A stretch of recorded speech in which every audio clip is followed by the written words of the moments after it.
kulanti wacan daawade waa mar kale iyo channelkeena xogta daason maanta waxaan ka hadli doonaa waa kuma Soomaaligii ugu horeeyay ee ka mid noqda baarlamaanka Finland shaqsigani waxa uu caan ka noqday Yurub durba waxaana saameyn uu ku yeeshay taariikhda wadamada Yurub iyo sidoo kale golahooda xeer-dejinta ama sharci dejinta warbixin guud ayaan ku fiirin doonaa haddii ay tahay markii ugu horeysay aad soo booqato channelkayga ama aad aragto magacaygu waa Yaxye Maxamuud Maxamed go'aanka bixista ama joogista adiga ayaa leh balse waan jeclaan lahaa inaad ila sii joogto oo aad subscribe saarto si aan kuugu soo gudbiyo warbixino cajiib ah adna aad iigu mahadceliso aynu ku bilaabnay Soomaalida ayaa sanadihii u dambeeyay waxay saameyn ku yeelanayeen wadamada kala duwan ee caalamka xirfiyada kala duwan ee dunida waxaa markani ka muuqanaya Soomaali kuwaas oo xilal sare qabanaya Yurub waa mid ka mid ah qaaradaha Soomaalidu aad ka buuxdo marka laga tago Ameerika iyo Afrika inkastoo Afrika ay tahay qaaradda ay Soomaalidu ka soo jeedo haddana marka laga tago dalkooda hooyo waxaa jirta in wadamada kale ee qaaradda ay saameyn xooggan Soomaalidu ku leeyihiin balse qaarad kale oo saameynta leh waa Ameerika oo Soomaalidu xilal kala duwan oo waaweyn ay ka qabteen sida Ilhaan Cumar oo Koongareeska Mareykanka ka soo muuqatay iyadoo muhaajir qaadatay dhalashada Mareykanka ah hadda waxay shaashadu ka shidan tahay Yurub oo mar kale Soomaalida siyaasadooda ay ka muuqato baarlamaanka Finland waxaa ka soo muuqday shaqsi Soomaali ah waana shaqsigii ugu horeeyay baarlamaankaas ka soo muuqda kaas oo ka soo jeeda Soomaaliya xitaa geeska qaaradda Afrika Sultan Saciid Axmed waxaa loo doortay inuu ka mid noqdo baarlamaanka dalka Finland waxaana uu noqonayaa Soomaaligii ugu horeeyay ee xilkaas loo dhiibo waxa uu sheegay inuu aad ugu faraxsan yahay inuu noqonayo xildhibaan shaqo badan ayaa inoo taal sidii aan ugu shaqeyn lahaa Finland ka fiican siday hadda tahay yiri Axmed waxa uu sheegay inuu ku faraxsan yahay inuu noqdo qofka ugu horeeya oo Soomaaliya oo xilkaas qabta tusaale lagu daydayna u noqda dhalinyarada Axmed waa shaqsi dhalinyaro ah taasi waxay muujinaysaa awoodda dhalinyarada Soomaaliyeed ay u leeyihiin inay ka soo muuqdaan doorarka waaweyn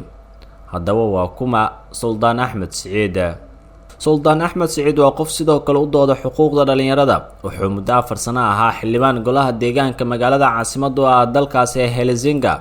toddobaadkii la soo dhaafay ayaa mar kale loo doortay isla xilkaas noloshiisa intiisa badan iyo waxbarashadeeda wuxuu ku noolaa dalka Finland wuxuu dalkaas galay isagoo 15 sano jir ah asalkiisa horena waxa uu ka tagay Soomaaliya muddadii 4 sanadeed oo xilka xildhibaannimada hayay waxa uu sheegay inuu bedelay waxyaabo badan oo caqabado ku ahaa dadka soo galootiga wadanka waxaa ka jirta cunsuriyad badan midabta koor aad u fara badan dhibaatooyin badan oo dadka wadanka u soo qaxay haysta dadkuna waxay u guuri jireen sida dalalka Ingiriiska iyo Sweden marka inta aan guuri lahayn waanan isbedel sameynaa sidaas ayay la noqotay yiri dalkan qofka aqoon walba uu leeyahay markuu shaqo dalbado haddii magaciisu uu muujinayo inuu muslim yahay shaqada looguma yeero sabab la xiriirta takoor waxaan sameeyay inaan bedelo hanaanka shaqo gelinta ee magaalada Helsinki hadda qofka dalbanaya shaqo kuma qoro magaciisa da'diisa iyo sirkiisa taas oo ka dhigan inay meesha ka baxayso cunsuriyadda yiri Axmed waa 28 sano jir Soomaali ah 2012 sanadkiisii uu siyaasadda ku biirayay ahayd 2016 waxuu noqday qofkii ugu horeeyay ajnabi ah ee xilka qabtay xisbiga Left Alliance 15 daadu uu jiray markii uu soo galayay Finland ayay ahayd taas oo muujinaysa in isbedel kala duwan uu sameeyay wuxuu dadaal dheer ku bixiyay guulaha uu haatan gaaray tan 2012 sababihii ugu kalifay in aan siyaasadda galo waxaa ka mid ah marka laga reebo aniga oo aad siyaasadda u xiiseynayay hadda inaan isbedel sameeyo ayaa iga go'aaneed yiri sanadkii 2016 waxa uu noqday qofkii ugu horeeyay ajnabi ah ee xilka qabtay xisbiga uu ka tirsan yahay Left Alliance isagoo markaas noqday gudoomiye ku-xigeenka xisbigaas waxyaabaha hadda u qorsheysan ayuu sheegay inay ka mid yihiin inuu diiradda saaro soo galootigaan sharciga lahayn dadka dalkaas u dhashay ee dhibaatooyinka ay ka haystaan guryaha iyo inuu cod u noqdo dhammaan dadka dhiban taas oo muujinaysa awoodiisa baarlamaanka Finland ayuu doonayaa markan inuu saameyn ku yeesho taas oo hadda uu sheegayo inuu doonayo inuu noqdo shaqsi ka mid ah kuwa saameynta xoogan ku leh baarlamaankaas iyo guud ahaan siyaasadda dalkaas Finland oo qaaradda Yurub dhacda waxay ka mid tahay wadamada Soomaalidu aadka ay ugu badan tahay, waxaana baarlamaankeeda la aasaasay 9 May 1906 xilligaas oo ah xilligii ugu horeeyay sharci dejinta Finland la sameeyo. Sidoo dhigayo sharciga Finland waa ay ka madax banaan yihiin guud ahaan awoodaha kale ee dalka. 199 ayaa hore loo dooran jiray, kaas oo xubno ka mid ah degmooyinka laga soo doorto, waxaana loo doortaa qaab proportional ah. Haddaba baarlamaanku waa mid ka mid ah awoodaha ugu waaweyn ee wadamada Yurub, sidoo kalena waa xubin ka madax bannaan awoodda sharci fulinta ama hay'adda fulinta oo xukuumadda.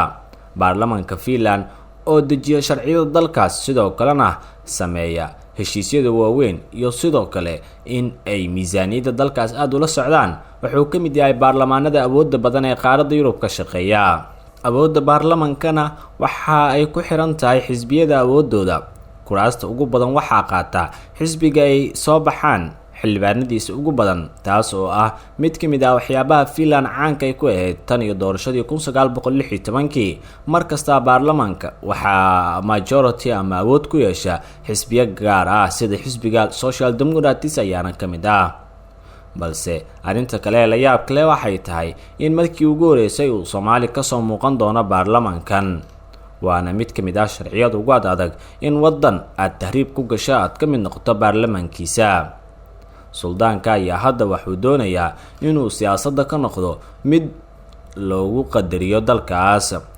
Soomaalida ku nool guud ahaan cirifyada kala duwan ee dunida ayaa sameynaya horumaro iyo soo kabasho dagaaladii sokeeye ee dalka ay kaga qaxeen. Ilhaan Cumar, Suldaan Saciid iyo xubno kale ayaa ka soo mid noqday baarlamaanada dunida, taas oo muujinaysa awoodda Soomaalida ee dunida. Soomaalida ayaa dhinaca kale waxay sidoo kale wadamada awoodda ay kaga leeyihiin waxaa ka mid ah Canada. Ra'iisul Wasaaraha dalka Canada Justin Trudeau ayaa dalacsiyay qaar ka mid ah wasiirada shaqada ka soo dhalaalay, isagoo wajiyo cusub ku soo daray golihiisa wasiirada, waxaana 17 Janaayo 2017 wajiyadaas ka soo muuqday shakhsi Soomaali ah. Axmed Xuseen oo ah Soomaali haysta dhalashada Canada ayaa laga dhigay wasiirka socdaalka. Hore ayuu taariikh u xariiqay markii uu noqday Soomaaligii ugu horeeyay ee xildhibaan ka noqday isla dalkaas. Arrintaas waxay imaanaysaa maalmo kadib markii Ilhaan Cumar xilligaas loo dhaariyay inay noqoto gabadhii ugu horeysay oo Soomaali ah oo xildhibaanad ka noqota dalka Mareykanka. 4 sano gudahood ayaana xilal sare Soomaalida ay ka qabteen qaaradaha Yurub iyo Ameerika. Isbedelada waaweyn ee lagu sameeyay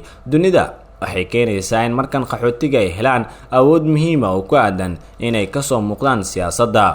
Soomaalida ayaa ka mid ah dadka qaxootiga ku ah wadamo badan oo Yurub iyo Ameerika. Soomaalida dalalka kale ee saameynta ay ku leeyihiin waxaa ka mid ah baarlamaanka Kenya oo Soomaali badan ay ku dhex jirto, walow awood qeysi ahaan shacab badan oo Soomaali halkaas dega iyo dhulka Kenya xoog ay ku haysatay ay keentay in baarlamaanka ay ka soo muuqdaan. Mareykanka iyo sidoo kale Canada waxay ka mid yihiin wadamada kale caanka Soomaalida ay ka yihiin. Norway ayaa sidoo kale ka mid ah wadamada Soomaalida aadka ay ugu dhaqaaqdo, iyadoo la rajeynayo in markan siyaasiyahano ay ka soo baxaan dalka UK oo Soomaalidu ay ku badan tahay. maanta barnaamijkeeni waa naga intaas. haddii ilaa iyo dhamaadka aad ila joogtay waxaan kaa codsanayaa inaad share garayso. nabadgelyo.